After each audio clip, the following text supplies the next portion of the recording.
घर में ऐसे बहुत सारे सरफेस रहते हैं, जैसे अलमारी के ऊपर का पोर्शन, फ्रिज के ऊपर का पोर्शन, कैबिनेट्स या शोकेस, और इनके ऊपर बहुत सारी गंदगी जमा हो जाती है।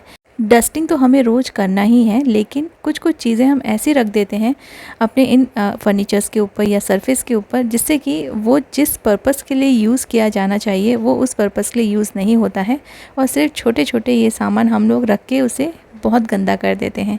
और मैंने भी यहाँ पे मशीन यूज़ करती रहती हूँ मैं, और इसका जो वायर है मैंने ऐसे ही छोड़ दिया, और ये रह रह के ना 1-2 दिन से बहुत ही उलझ गया है। फिर ये जो वायर्स रहते हैं, केबल्स रहते हैं, इनको सुलझाने में भी हमारा बहुत समय वेस्ट हो जाता है। जो सरफेस है वो तो गंदा लगता ही है। तो जब आपका यूज़ हो जाता है उसी टाइम पे अगर हम ये सारी चीज़ें, बस 5 मिनट लगता है, उसी टाइम पे अगर जगह पे रख दें या इसे फ़ोल्ड करके वहीं की वहीं रख दें, तो आपका जो सरफेस है, चाहे वो आपका टेबल हो या आपका डाइनिंग टेबल हो या आपका फ्रिज के ऊपर का पोर्शन हो, आपका वार्डरोब हो, ये सारी चीज़ें ना हमेशा टाइडी रहेंगी और आपका घर कभी गंदा ही नहीं होगा। एटलीस्ट आपका जो घर है वो टाइडी लगेगा। अगर डस्टिंग और धूल वगैरह आपने नहीं भी साफ़ किए तो भी ऊपर ऊपर से आपका जो घर है ना वो टाइडी लुक देगा।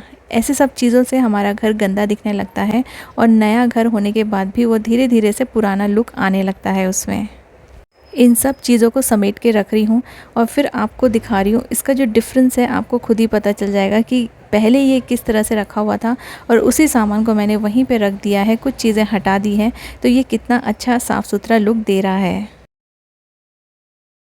वाइट बेडशीट्स या फिर लाइट कलर की बेडशीट्स घर को बहुत अच्छा लुक देती है, फ्रेश लुक देती है, और जो स्पेस है ना वो भी थोड़ा बड़ा दिखता है। इन्हें मेंटेन करना बहुत ज़रूरी है, क्योंकि आपकी वाइट बेडशीट बहुत जल्दी गंदी दिखेगी। तो मेंटेन करने के लिए आप प्रॉपर्ली उसको बीच बीच में चेंज कीजिए और उसको रिफ़्रेश करते रहिए। घर में हर किसी की ये बहुत गंदी आदत होती है कि कहीं आप बैठ रहे हैं, कुशन्स हटाएं, या फिर आपने किसी बुक को यूज़ किया है, पढ़ा है, न्यूज़पेपर पढ़े हैं, तो वो सब हम ऐसे ही छोड़ के चले जाते हैं, जहाँ बैठे थे वहीं पे छोड़ देते हैं। ये एक बहुत ही कॉमन सी हैबिट है, और जब गेस्ट आते हैं ना तब जल्दी जल्दी से सारी चीज़ें ले लेके हमें भागना पड़ता है। तो अगर घर में सबकी ये आदत हो कि अगर आप न्यूज़पेपर पढ़ रहे हैं, पढ़ना होने के बाद आप उस न्यूज़पेपर को उसकी प्रॉपर जगह पे रख दीजिए। कुशन्स अगर आपने हटाए हैं बैठने के समय, क्योंकि कभी कभी कंफर्टेबल नहीं होता है बहुत सारे कुशन्स के साथ बैठना, और हम बैठते समय इन्हें साइड में रख देते हैं, तो जब आप उठते हैं तब आप इसे बराबर से प्रॉपरली अरेंज करके रख दीजिए जैसे ये पहले रखा था। तो आपका घर ना अनटाइडी होगा ही नहीं और आपके काम भी नहीं बढ़ेंगे।